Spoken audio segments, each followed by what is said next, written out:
சிரிப்பு சிரிப்பாய் வந்தது.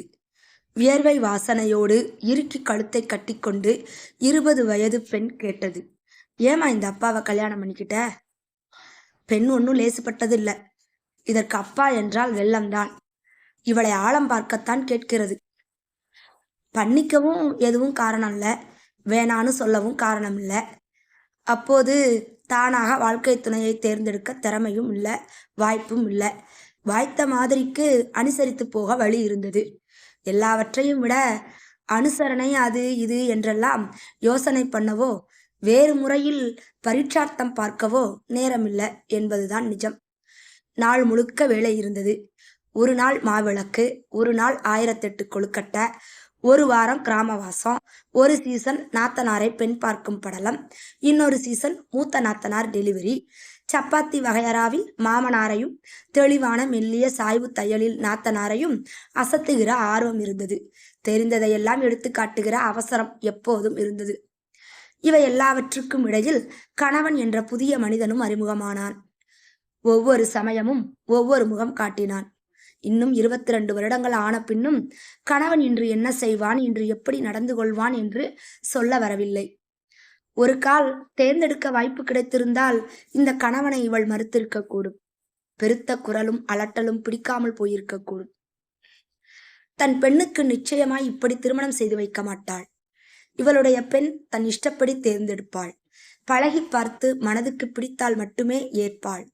குடும்பம் முழுக்க மகள் தேர்ந்தெடுப்பவையே. இந்த மாதிரி நினைப்பே ரொம்பவும் இனித்தது. தான் ரொம்ப உசரத்துக்கு மிதந்து விட்டார் போல ஒரு பெருமை மேலிட்டது. பக்கத்து வீட்டு பெண்ணுக்கு திருமணம் நிச்சயமாயிற்று. கோதாவுக்கு நிஜமாகவே பிடித்ததா அவனை என்று 100 முறை கோதா அம்மாவை கேட்டாள் இவள். நீயேதான் கோதாவிடம் கேட்டுக்கொள்ள. கோதா அம்மா இவளிடமே திருப்பினாள். கோதாவிடம் கேட்டபோது சிரித்தாள். அந்த சிரிப்பிலும் கண்களிலும் எதுவுமே தெரியவில்லை. ஒரு நாள் கோதாவை வெளியே அழைத்து போக மாப்பிள்ளை பையன் வந்திருந்தான். இவளுக்கு தவிப்பாய் இருந்தது.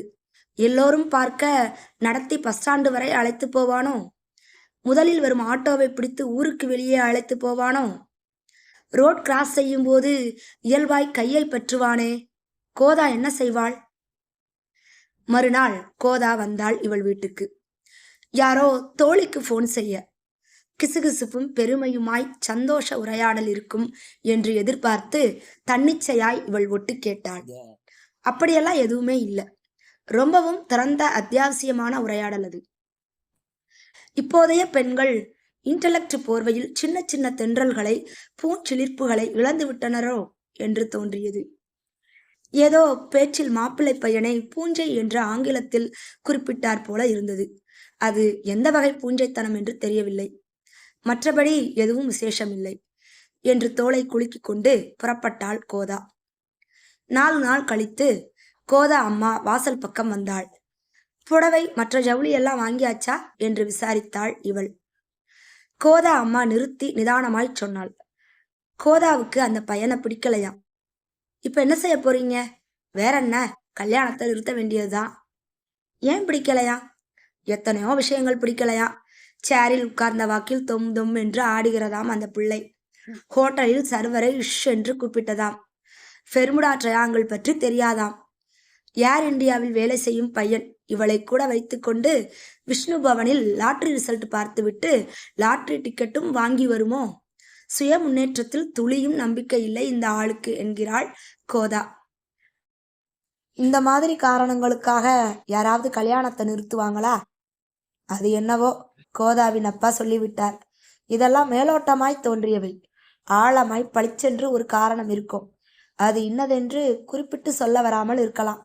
அதனால இந்த கல்யாணம் வேண்டாம் என்று தீர்மானமாக சொல்லிவிட்டார். பையனை பிடிக்கவில்லை என்று எப்படி பட்டவர்த்தனமாக சொல்லி கல்யாணத்தை நிறுத்துவது? சம்பந்தப்பட்டவர்களை புண்படுத்துவதாயிற்று. நியாயமா இருக்குமா என்றாள் இவள். கோதா அம்மா பெரிதாய் சிரித்தாள். அதையெல்லாம் பையனிடமே சொல்லிவிட்டாள் இந்த பெண். நகை போதவில்லை, சீர் சரியில்லை என்றெல்லாம் கல்யாணத்தை நிறுத்துவதை விட மனசு சரிப்பட்டு வரவில்லை என்று பெண் தீர்மானம் செய்வது அநியாயமா என்கிறாள் கோதா. இவளுக்கு இன்னும் அதிக கவலை வந்தது. தன் பெண்ணுக்கு எப்படி சுயமரம் ஏற்பாடு செய்து கொடுப்பது? எந்த தகுதி அடிப்படையில் வரன் பார்ப்பது ஒன்றுமே புரியவில்லை. மறுநாள் கோதா வீட்டில் ஏக அமர்க்களம். வாசல் நிரம்ப கார்கள், மனிதர்கள். விசாரித்த போது சொன்னார்கள், கோதா தன் தூரத்து உறவு பையனை மணக்க சம்மதித்து விட்டாளாம். ஸ்ரீதர், பரவாயில்லம்மா, புத்திசாலி, யோக்கிய, அது போதும் என்று சர்டிபிகேட் வழங்கிவிட்டாளாம் கோதா. இவள் ஓடிப்போய் தன் பெண்ணிடம் சொன்னாள், பாரு, கோதா ஏற்கனவே அறிமுகமானவனை உறவுக்காரனையே பண்ணிக்கொள்ள சம்மதித்து விட்டாள். உனக்குத்தான் எப்படி பண்ணுவேனோ தெரியவில்லை. ஏதோ எழுதி கொண்டிருந்த பெண் விசுக்கென்று திரும்பி கண்ணுக்குள் பார்த்தாள். எளிதாய் பதில் சொன்னாள், நீ அப்பாவை பண்ணின்றது போலவே யாராவது அறிமுகம் இல்லாதவனை பார்த்துடுமா, அதான் ஈஸி. செவிட்டில் அரைந்தது போல இருந்தது. மேலே மேலே போய் கடைசியில் எலிப்பெண்ணுக்கு எலிப்பிள்ளை பார்த்தது போல.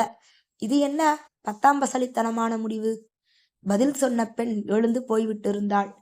அவள் யோசித்துத்தான் சொல்லியிருப்பாள். ஏற்றுக்கொண்டு விட்டதில் ஒவ்வாமை வராது. நல்லதோ கெட்டதோ புதிதாய் அறிமுகமாகும் மனிதனின் எல்லாவற்றையும் ஏற்றுக்கொண்டு வாழ்க்கை தொடங்க முடியும். அல்லது உள்ளும் புறமுமாய் ஏற்கனவே அறிந்த ஒரு நபரை அவரின் பிளஸ் மைனஸுகளோடு ஏற்றுக்கொள்ள முடியும். இரண்டும் இல்லாமல் ஒருவரை நிச்சயம் செய்துவிட்டு பழகி பார்க்க வாய்ப்பு தரப்படக்கூடாது. ஏமா இந்த அப்பாவை கல்யாணம் பண்ணிண்ட என்று மகள் அன்று கேட்டதை நினைத்து இவளுக்கு மீண்டும் சிரிப்பாய் வந்தது.